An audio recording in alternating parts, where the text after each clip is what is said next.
Hello and warm welcome to all. My self Ved Vishwakarma और हम लोग कंटिन्यू करते हैं अपना क्लास 11th केमिस्ट्री का chapter second structure of atom.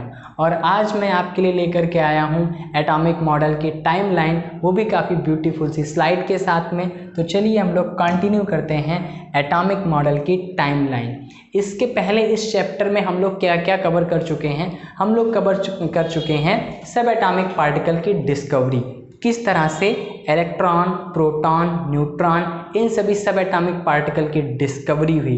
अब इन सभी पार्टिकल की डिस्कवरी के साथ साथ ही अलग अलग साइंटिस्ट ने अपने अपने एटॉमिक मॉडल दिए। तो यहाँ पर सारे साइंटिस्ट को दिखाया गया है कि किस सीरीज़ में उन्होंने अपने एटॉमिक मॉडल को दिया, और उनके साथ साथ उनके एटॉमिक मॉडल को भी दिखाया गया है। तो अलग अलग साइंटिस्ट ने अलग अलग टाइम पर अपने अपने एटॉमिक मॉडल दिए, है ना। काफ़ी ब्यूटीफुल सी स्लाइड। तो चलिए हम स्टार्ट करते हैं अपने सबसे पहले एटॉमिक मॉडल से, जो कि जॉन डाल्टन ने दिया था।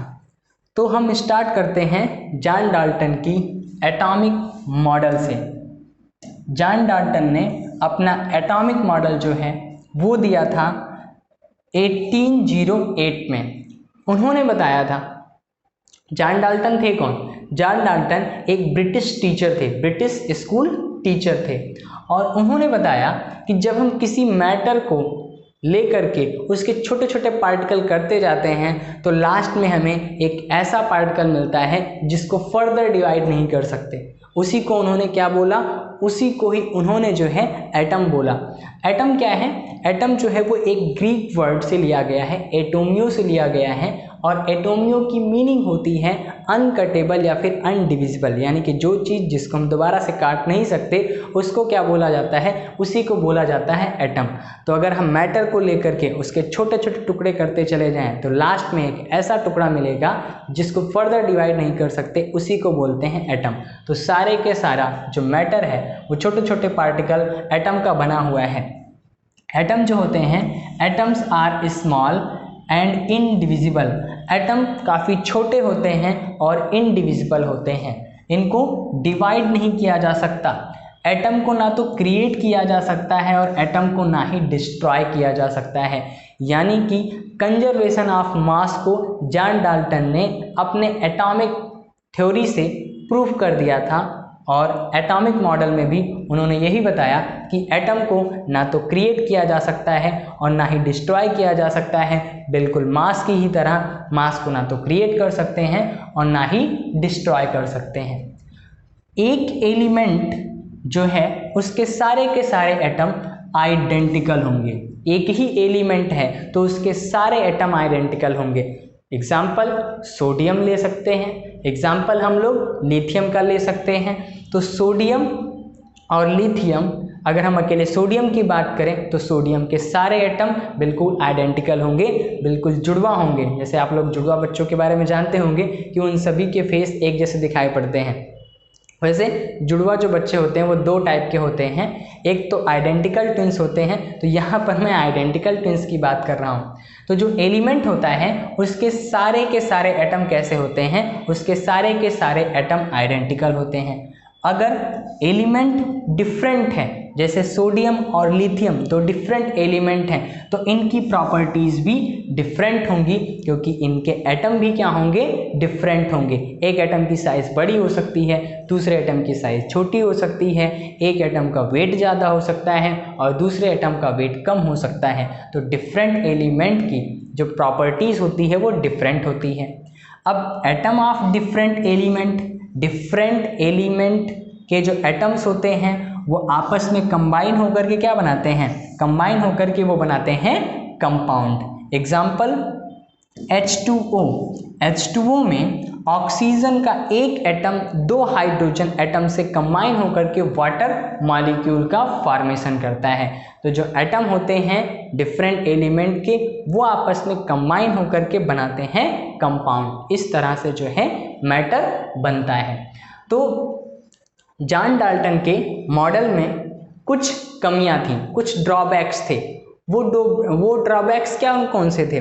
वो ड्रॉबैक्स जो थे वो ये थे जॉन डाल्टन के बाद में जे थॉमसन ने इलेक्ट्रॉन की डिस्कवरी की। जॉन डाल्टन के बाद में जे थॉमसन ने इलेक्ट्रॉन की डिस्कवरी की, और इलेक्ट्रॉन जो है वो एक सब एटॉमिक पार्टिकल है, यानी कि इन्होंने बोला था कि एटम को डिवाइड नहीं कर सकते, बट जे थॉमसन ने इलेक्ट्रॉन की डिस्कवरी, सब एटॉमिक पार्टिकल की डिस्कवरी की, तो एटम को डिवाइड किया जा सकता है, उसके अंदर सब एटॉमिक पार्टिकल होते हैं।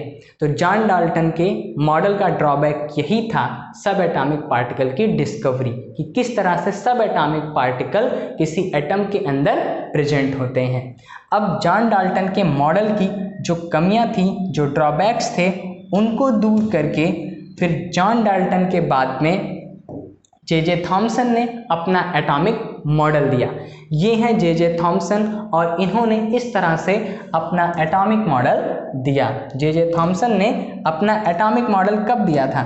उन्होंने जब इलेक्ट्रॉन की डिस्कवरी की, सब एटॉमिक पार्टिकल इलेक्ट्रॉन की डिस्कवरी की, उन्होंने 1897 में इलेक्ट्रॉन की डिस्कवरी की, और उसी के जस्ट 1 ईयर के बाद में ही 1898 में उन्होंने अपना एटॉमिक मॉडल दिया।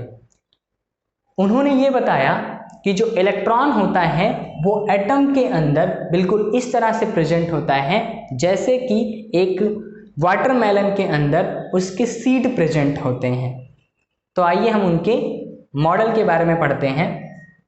जे थॉमसन ने ये देखा कि एटम जो होता है वो 2 चीज़ों से मिलकर के बना होता है, एक तो पॉजिटिव चार्ज और दूसरा नेगेटिव चार्ज। एटम जो होता है वो पॉजिटिव चार्ज और नेगेटिव चार्ज इन दोनों से कंसिस्ट होकर के बनता है। An atom is electrically neutral, एक एटम इलेक्ट्रिकली न्यूट्रल होता है। इलेक्ट्रिकली न्यूट्रल कब हो सकता है? जितना उसके पास पॉजिटिव चार्ज हो उतना ही उसके पास में नेगेटिव चार्ज हो। आप लोगों को पता है पॉजिटिव और नेगेटिव मिलकर के एक दूसरे को कैंसिल आउट करते हैं, तो जितना एटम के पास पॉजिटिव चार्ज है उतना ही एटम के पास अगर नेगेटिव चार्ज होगा तो एटम इलेक्ट्रिकली न्यूट्रल होगा। Negatively charged electron are fixed in the positive sphere. Atom जो है वो एक पॉजिटिव चार्ज स्फीयर है। इस पॉजिटिवली चार्ज स्फीयर के अंदर इलेक्ट्रॉन बिल्कुल उसी तरह से फिक्स हैं जैसे कि किसी वाटरमेलन के अंदर उसके सीड फिक्स होते हैं, और जितना इस स्फीयर के ऊपर पॉजिटिव चार्ज है उतना ही इस स्फीयर के ऊपर जितना इस स्फीयर के ऊपर पॉजिटिव चार्ज है उतना ही इसके पास में नेगेटिव चार्ज भी होता है इन इलेक्ट्रॉनों के वजह से। तो इलेक्ट्रॉनों का नेगेटिव चार्ज इस पॉजिटिव चार्ज स्फीयर के ऊपर जो पॉजिटिव चार्ज है उसके बराबर होता है, जिसके वजह से पूरा का पूरा जो एटम होता है वो कैसा होता है? पूरा का पूरा एटम जो होता है वो इलेक्ट्रिकली न्यूट्रल होता है। अब जे थॉमसन का जो मॉडल था वो बिल्कुल वाटरमेलन से मैच करता था, इस वजह से उनके मॉडल का नाम प्लम पुडिंग मॉडल या फिर रेजन पुडिंग मॉडल भी कहलाता है। जे थॉमसन के मॉडल में कुछ ड्रॉबैक्स थे, इन ड्रॉबैक्स को दूर करने के लिए रदरफोर्ड ने अपना एटॉमिक मॉडल दिया। जे थॉमसन के मॉडल में क्या कमियां थी? अब जे थॉमसन का जो मॉडल था उसमें कमी यही थी कि एक पॉजिटिव चार्ज स्फीयर के अंदर नेगेटिवली चार्ज इलेक्ट्रॉन धंसे हुए हैं। अब ये किस तरह से एटम को स्टेबल बनाते हैं, क्योंकि पॉजिटिव और नेगेटिव को मिलकर के पूरी तरीके से जो है न्यूट्रल हो जाना चाहिए। अब किसी एटम के अंदर जो पॉजिटिव चार्ज स्फीयर है और उनके अंदर इलेक्ट्रॉन प्रेजेंट हैं, ये एटम को कैसे स्टेबल बना सकते हैं? यानी कि जे थॉमसन का जो मॉडल था वो एटम की स्टेबिलिटी के बारे में नहीं बता पाता है कि एटम किस वजह से स्थायी होता है। तो इनके मॉडल की जो कमियां थी, जो ड्रॉबैक्स थे, उनको दूर करने के लिए रदरफोर्ड, उन्हीं के ही स्टूडेंट थे, उन्होंने अपना एटॉमिक मॉडल दिया। तो रदरफोर्ड ने अपना एटॉमिक मॉडल दिया था 1911 में। 1911 में रदरफोर्ड जो थे, ये हैं रदरफोर्ड और ये हैं इनका मॉडल, उन्होंने अपना मॉडल दिया।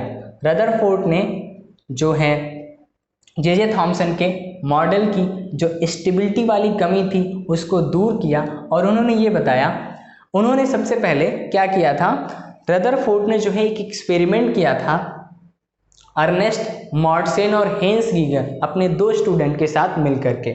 उन्होंने क्या किया, अल्फा पार्टिकल लेकर के उन्होंने जो है गोल्ड फॉइल के ऊपर उसकी बमबारी की। अब गोल्ड जो है काफ़ी चमकीला भी होता है और इसके अलावा जो गोल्ड होता है उसके एटम भी काफ़ी बड़े होते हैं।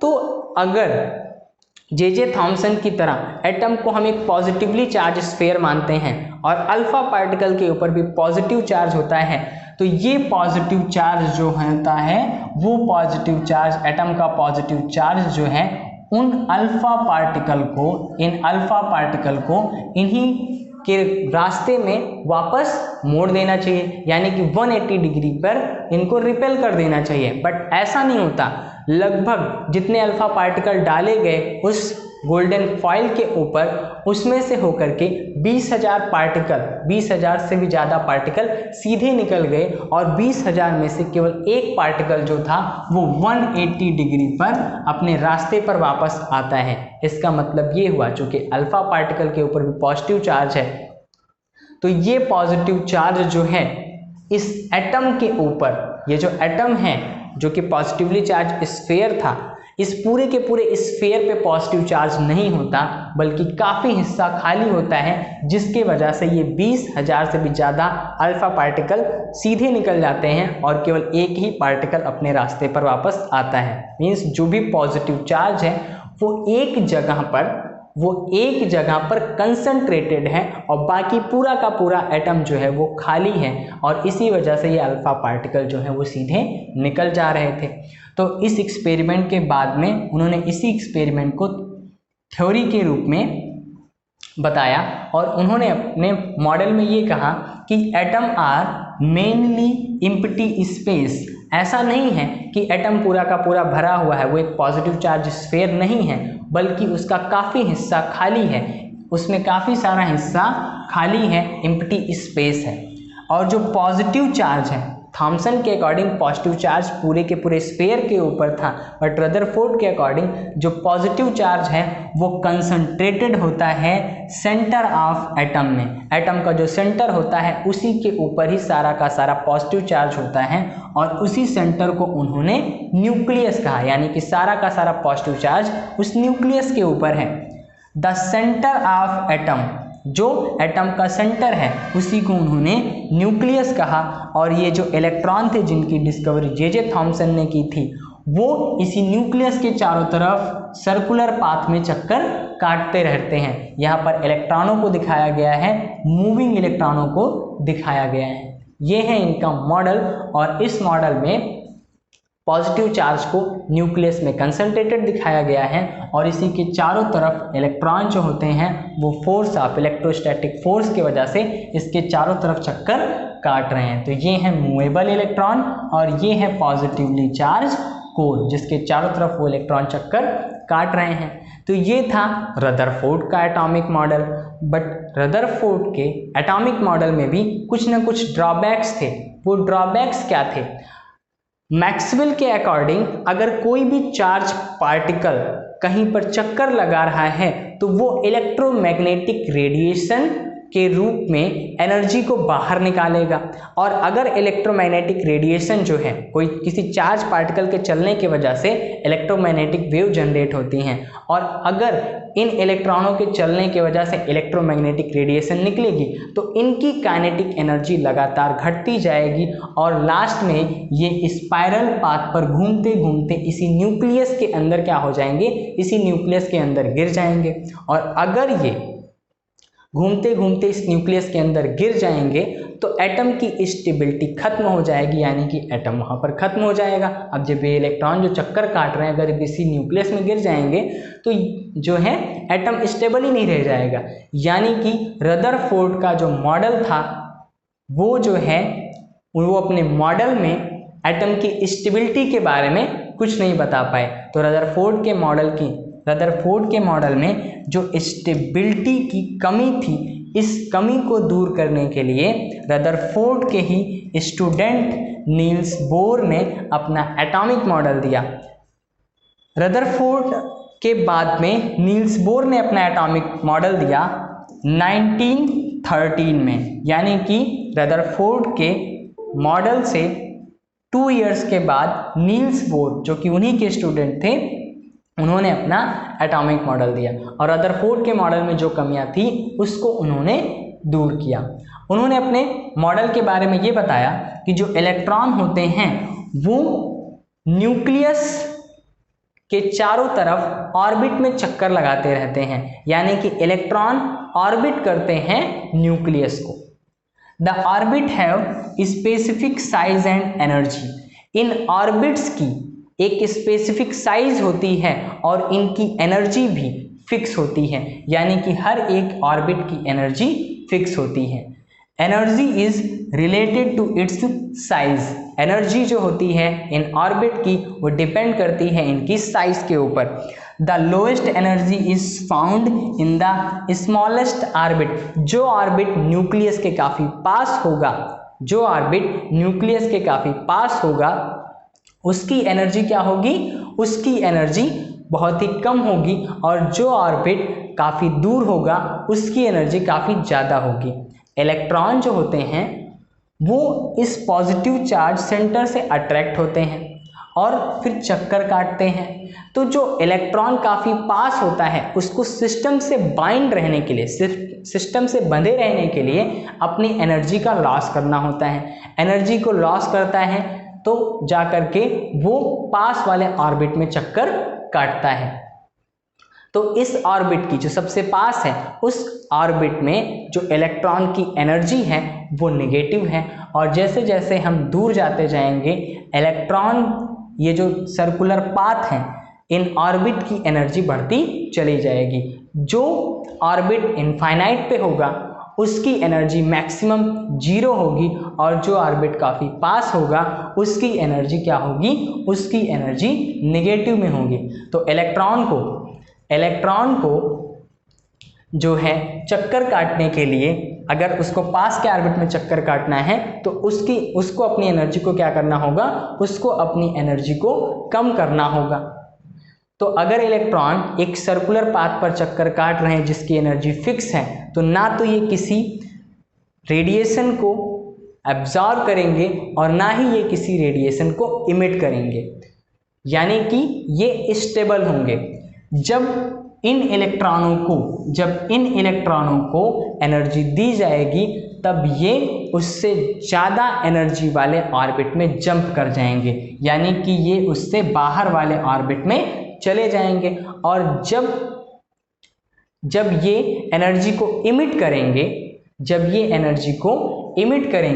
तो एनर्जी को इमिट करने के बाद में क्या होगा? एनर्जी को इमिट करने के बाद में ये उससे लोअर ऑर्बिट में चले जाएंगे, यानी कि जब हम इलेक्ट्रॉनों को एनर्जी देंगे तो ये जंप कर जाएंगे आउटसाइड वाले ऑर्बिट में, और जब ये रेडिएशन को इमिट करेंगे उसके बाद में फिर ये चले जाएंगे अपनी एनर्जी को घटा करके अब उससे लोअर ऑर्बिट में। तो इस तरह से जब तक ये एक ऑर्बिट में चक्कर काटते रहते हैं तब तक ना तो किसी इलेक्ट्रोमैग्नेटिक रेडिएशन का ना ही इमिशन होगा और ना ही एब्जॉर्प्शन होगा। इस तरह से इन्होंने एटम की स्टेबिलिटी के बारे में बता दिया, बट ये जो है इनका जो मॉडल था उसमें भी कुछ ड्रॉबैक थे। वो ड्रॉबैक ये थे कि किस तरह से जो नील बोर का मॉडल था, नील बोर के मॉडल में जो है इलेक्ट्रॉन को एक पार्टिकल माना गया है। अब ये जो इलेक्ट्रॉन हैं ये पार्टिकल ना हो करके बल्कि क्या होते हैं? वेव होते हैं। जैसा कि डी ब्रॉगली ने बताया था कि जो फास्ट मूविंग छोटे पार्टिकल होते हैं वो सभी पार्टिकल की तरह तो बिहेव करते ही करते हैं, इसके अलावा वो एक वेव की तरह भी बिहेव करते हैं। यानी कि बोर का जो एटॉमिक मॉडल है वो इलेक्ट्रॉनों के ड्यूअल नेचर को एक्सप्लेन नहीं कर पाता है, इलेक्ट्रॉन के वेव नेचर को एक्सप्लेन नहीं कर पाता है कि इलेक्ट्रॉन किस तरह से वेव है। अब बोर के मॉडल में जो भी कमियां थी, जो ड्रॉबैक थे, उन ड्रॉबैक को दूर करके फिर इरविन श्रोडिंगर ने अपना एटॉमिक मॉडल दिया था। इरविन श्रोडिंगर जो थे उन्होंने नील बोर के मॉडल में जो कमियां थी, जो कमी थी कि किस तरह से इलेक्ट्रॉन एक वेव है, उस कमी को दूर करते हुए इन्होंने अपना मॉडल दिया। तो इरविन श्रोडिंगर जो थे उन्होंने 1926 में, उन्होंने कब, उन्होंने 1926 में अपना क्वांटम मैकेनिकल मॉडल दिया था। क्वांटम मैकेनिक्स क्या होता है? तो क्वांटम मैकेनिक्स जो है वो उन पार्टिकल्स के लिए अप्लाई होता है जो काफ़ी छोटे होते हैं, माइक्रोस्कोपिक होते हैं, और जो माइक्रोस्कोपिक पार्टिकल होते हैं वो वेव नेचर भी रखते हैं और वो पार्टिकल नेचर भी रखते हैं, जैसा कि डी ब्रॉगली ने बताया था। और किसी भी छोटे पार्टिकल का, किसी भी बहुत ही छोटे से पार्टिकल का एक ही टाइम पर ना तो हम एग्जैक्ट पोजीशन पता कर सकते हैं और उस टाइम पर ना हम उनकी एग्जैक्ट स्पीड पता कर सकते हैं। यानी कि अगर स्पीड हमको सही पता चल जाएगी तो उसकी पोजीशन में गड़बड़ी होगी, और अगर उसकी पोजीशन सही पता चल जाएगी तो उसकी स्पीड में गड़बड़ी हो जाएगी। क्योंकि किसी भी छोटे से पार्टिकल को, किसी भी छोटे से पार्टिकल का अगर हमें पोजीशन पता करना होगा तो पोजीशन को पता करने के लिए हमें उस पार्टिकल से छोटी वेवलेंथ की रेडिएशन का यूज करना होगा। अब इन छोटी वेवलेंथ की जो रेडिएशन होगी इनकी फ्रीक्वेंसी काफ़ी हाई होगी। काफ़ी हाई फ्रीक्वेंसी वाली जो भी रेज होंगी उनकी एनर्जी, उन इलेक्ट्रोमैग्नेटिक रेडिएशन की एनर्जी काफ़ी ज़्यादा होगी। तो जब ये वेव इन पार्टिकल्स को देखने के लिए यूज की जाएगी तो ये पार्टिकल उस एनर्जी को एब्जॉर्ब कर लेंगे, और एब्जॉर्ब करने के बाद इनकी काइनेटिक एनर्जी बढ़ जाएगी।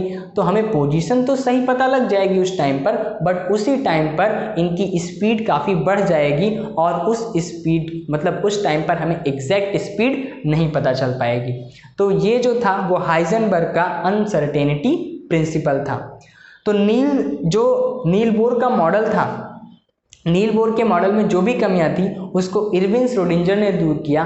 उन्होंने अपने मॉडल में डी ब्रॉगली के जो पार्टिकल का ड्यूअलिटी का नेचर था उसको उन्होंने इंक्लूड किया, और इसके अलावा हाइजेनबर्ग की अनसर्टेनिटी प्रिंसिपल को भी इन्होंने इस मॉडल में यूज़ किया।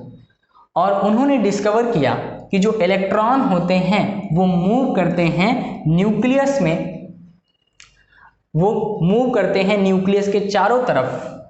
और कहाँ पर मूव करते हैं? इलेक्ट्रॉन क्लाउड में मूव करते हैं, ना कि ऑर्बिट में। यानी कि एक सर्कुलर पाथ पर चक्कर नहीं काटते, बल्कि ये एक फिक्स जगह पर प्रेजेंट होते हैं, और जिस जगह पर प्रेजेंट होते हैं उसको उन्होंने इलेक्ट्रॉन क्लाउड कहा। अब हम बात करते हैं ऑर्बिटल की। तो ऑर्बिटल जो होते हैं वो हेल्प करते हैं, orbital help us predict the area where we can find electron. According to de Broglie electron एक बहुत ही छोटा पार्टिकल है तो उसके पास वेव नेचर भी होगा, और किसी वेव का पोजीशन का पता लगा पाना काफ़ी मुश्किल है। यानी कि ये जो छोटे पार्टिकल होते हैं वो कहाँ पर प्रेजेंट हैं इसका पता लगा पाना मुश्किल है। तो इस वजह से हम ऑर्बिटल को डिसाइड करते हैं। ऑर्बिटल एक ऐसा एरिया होता है किसी एटम में, ऑर्बिटल एक ऐसा एरिया होता है जहां पर इलेक्ट्रॉन के पाए जाने की प्रोबेबिलिटी होती है। तो इरविन श्रोडिंगर ने जो है श्रोडिंगर इक्वेशन दिया था, जिसके जरिए हम किसी बहुत ही छोटे से पार्टिकल का हम क्या कर सकते हैं जो कि वेव नेचर रखता है, उसकी हम पोजीशन का पता लगा सकते हैं। तो उस पोजीशन को डिसाइड किया जाता है 3 क्वांटम नंबर से। इरविन श्रोडिंगर ने जो श्रोडिंगर इक्वेशन दिया था, जब किसी इलेक्ट्रॉन के लिए सॉल्व किया जाता है तो हमको 3 पॉसिबल वैल्यूज़ पता चलती हैं, और वो तीनों पॉसिबल वैल्यूज़ जो होती हैं एक ऑर्बिटल को बताती हैं कि ये इलेक्ट्रॉन इस ऑर्बिटल में प्रेजेंट हो सकता है as a wave. The closer position to the nucleus, nucleus के जितना पास में होगा वहाँ पर, न्यूक्लियस से काफ़ी पास में हमें इलेक्ट्रॉन के मिलने की प्रोबेबिलिटी, इलेक्ट्रॉन के मिलने के चांसेस काफ़ी ज़्यादा होंगे। यानी कि ये न्यूक्लियस है, पॉजिटिवली चार्ज न्यूक्लियस है, तो न्यूक्लियस के पास में इलेक्ट्रॉन के मिलने की प्रोबेबिलिटी काफ़ी ज़्यादा होगी। यहाँ पर इलेक्ट्रॉन क्लाउड जो होगा डेंस होगा, और जैसे जैसे दूरी बढ़ती जाएगी वैसे वैसे इलेक्ट्रॉन के मिलने के चांसेस काफ़ी कम होंगे। यानी कि दूर जाने पर इलेक्ट्रॉन जो क्लाउड होगा वो रेयर होता जाएगा, और न्यूक्लियस के पास में जो इलेक्ट्रॉन क्लाउड होगा वहाँ पर हाई चांसेस होंगे इलेक्ट्रॉन के मिलने के। तो यहाँ पर वायलेट कलर से इलेक्ट्रॉन क्लाउड को दिखाया गया है और बीच में रेड कलर से न्यूक्लियस को दिखाया गया है। तो न्यूक्लियस के पास में इलेक्ट्रॉन के मिलने की प्रोबेबिलिटी काफ़ी ज़्यादा होती है और न्यूक्लियस से दूर जाने पर इलेक्ट्रॉन के मिलने की प्रोबेबिलिटी काफ़ी कम होती है। और किसी भी एटम के अंदर जो इलेक्ट्रॉन है, जो कि सब एटॉमिक पार्टिकल है, वो एज अ वेव जो है वो प्रेजेंट होता है। कहाँ पर प्रेजेंट होता है? इलेक्ट्रॉन जो है वो ऑर्बिटल के अंदर प्रेजेंट होता है। तो आज के टाइम पर इरविन श्रोडिंगर के क्वांटम मैकेनिकल मॉडल को ही यूज़ किया जाता है। तो इस तरह से हम लोगों ने एटॉमिक मॉडल के टाइमलाइन को पढ़ा कि कौन कौन से साइंटिस्ट ने कौन कौन से ईयर में अपने एटॉमिक मॉडल दिए, उन एटॉमिक मॉडल के क्या क्या कैरेक्टरिस्टिक्स थे, उनके क्या क्या ड्रॉबैक्स थे, उन ड्रॉबैक्स को दूर करके किस साइंटिस्ट ने कब अपना एटॉमिक मॉडल दिया। तो नेक्स्ट लेक्चर में हम लोग रदरफोर्ड के ही एटॉमिक मॉडल को काफ़ी डिटेल में पढ़ेंगे। आप लोग वीडियो को शेयर करते रहिए। जिन्होंने भी चैनल को सब्सक्राइब नहीं किया है वो चैनल को सब्सक्राइब कर लें और इस चैनल को अपने फ्रेंड्स तक शेयर करें। मिलते हैं हम लोग नेक्स्ट वीडियो में, तब तक के लिए बाय।